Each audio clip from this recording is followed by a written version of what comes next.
یا رسول اللہ، میرے نفس میں کچھ ایسے خیالات آتے ہیں کہ جن کو سوچنے سے بہتر مجھے لگتا ہے میں آسمان سے گر جاؤں۔ رسول اللہ صلی اللہ علیہ وسلم نے اسے تسلی دی اور فرمایا کہ یہی تو ایمان ہے، یعنی یہ خیالات کا آنا مسئلہ نہیں ہے، ان سے ڈر جانا، انہیں برا سمجھنا، یہی تو ایمان کی نشانی ہے۔ نفس انسان کو ملی ہوئی ایک بہت طاقتور اور خطرناک ابیلٹی ہے، البتہ روح قرآن کے مطابق 4 سٹیجز سے گزرتی ہے۔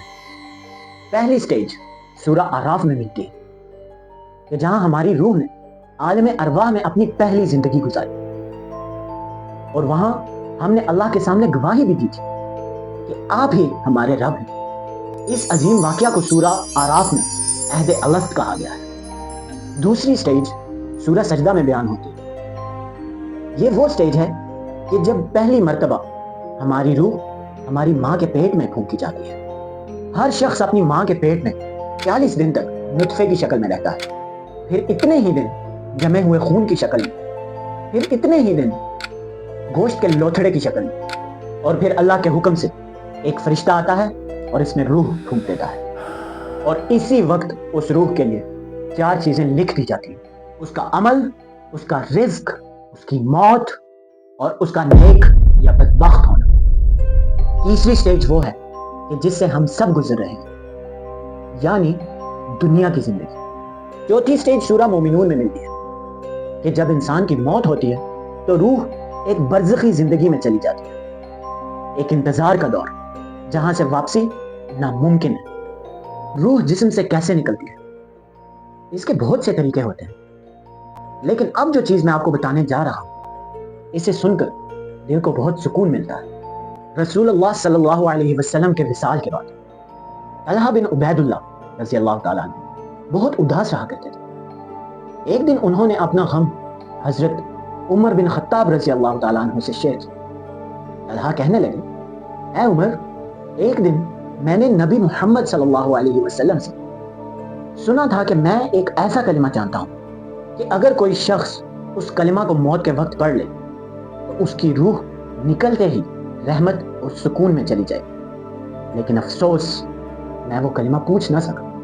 بس یہ بات مجھے اندر سے پریشان کرتی ہے۔ عمر رضی اللہ تعالیٰ عنہ نے ان کی بات سنی اور مسکراتے ہوئے کہنے لگے، طلحہ، میں جانتا ہوں وہ کلمہ کیا ہے۔ وہ کلمہ ہے لا الہ الا اللہ۔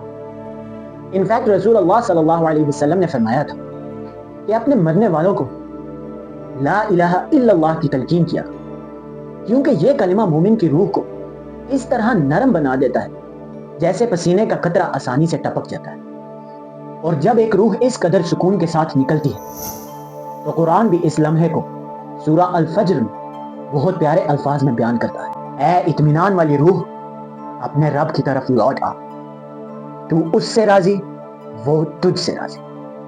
اس وقت روح نکالنے جو فرشتے آتے ہیں وہ اس روح کو بار بار کہتے ہیں، اے پاک روح، باہر آ، تو تو تعریف کے قابل ہے اور تیرا رب تجھ سے ناراض نہیں ہے۔ وہ فرشتے یہ الفاظ بار بار کہتے رہتے ہیں جب تک کہ وہ روح جسم سے سمودلی باہر نہ آ جائے، اور پھر اسے آسمان کی طرف لے جایا جاتا ہے۔ ابو سلمہ کی وفات کے وقت ان کی آنکھیں اوپر اٹھ چکی تھی۔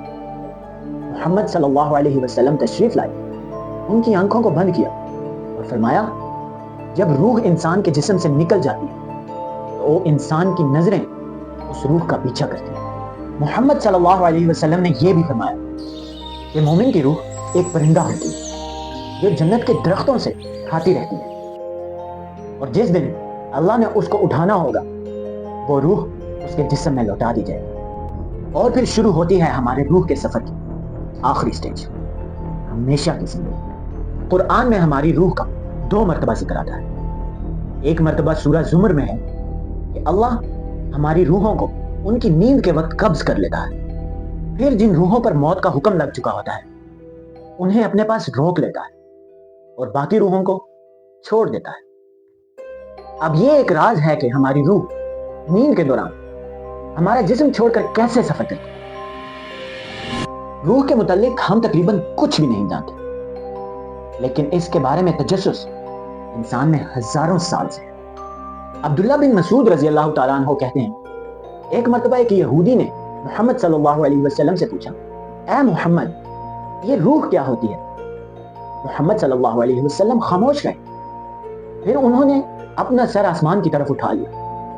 عبداللہ بن مسعود کہتے ہیں میں سمجھ گیا کہ محمد صلی اللہ علیہ وسلم پر وحی نازل ہو رہی۔ جب یہ کیفیت ختم ہوئی تو محمد صلی اللہ علیہ وسلم سورہ اسراء کی آیہ نمبر 85 تلاوت کی۔ یہ آیت قرآن میں دوسری مرتبہ روح کا ذکر کرتی ہے کہ یہ آپ سے روح کے بارے میں پوچھتے ہیں، کہہ دیں روح میرے رب کا حکم ہے اور تمہیں اس کے بارے میں بہت کم علم دیا گیا ہے۔ اب آخر میں ایک بہت خوبصورت حدیث، یہ حدیث مجھے ذاتی طور پر بہت پسند ہے۔